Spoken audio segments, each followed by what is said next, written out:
छोड़ले नहीं थे समैया केहू के, छोड़ले नहीं थे समैया केहू के। यही पीरा से सोभेल चारबा, छोड़ले नहीं थे समैया केहू के। यही पीरा से सोभेल चारबा। केहू के अनधन से भरल आंगनमा, केहू समय के चलते लाचारबा। छोड़ले नहीं थे समैया केहू के, छोड़ले नहीं थे समैया केहू के।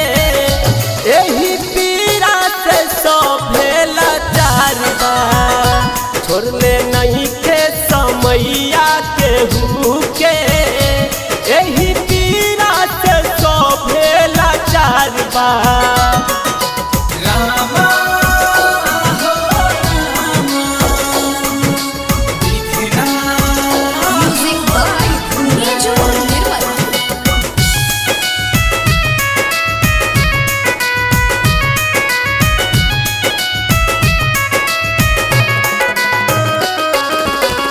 बनल भाई सारा गौआ कहाला, अपन पराया अपन दुश्मन हो जाला।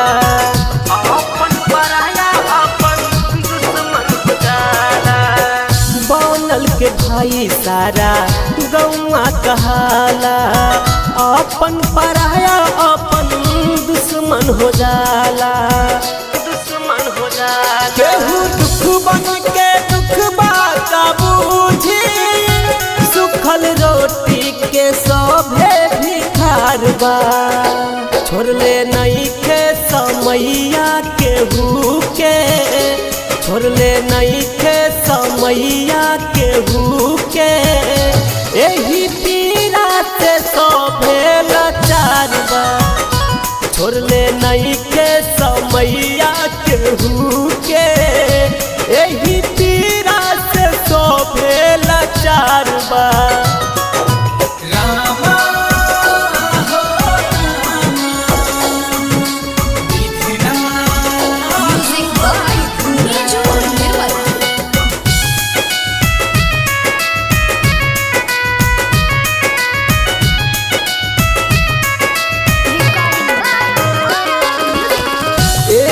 विधाता तोहर गजबे के खेलबा, भाई के भाई से काहे न मेलबा।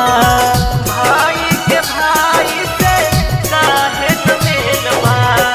एहो विधाता तोहर गजबे के खेलबा, भाई के भाई से काहे न मेलबा। काहे न मेलबा। राइटर राजा अंकित उजाला, बिना पैसे के जिंदगी अन्हार बा। छोड़ले नहीं थे समैया केहू के, छोड़ले नहीं थे समैया केहू के। यही पीरा से सोभेल चारबा, छोड़ले नहीं थे समैया केहू के। यही पीरा से सोभेल चारबा।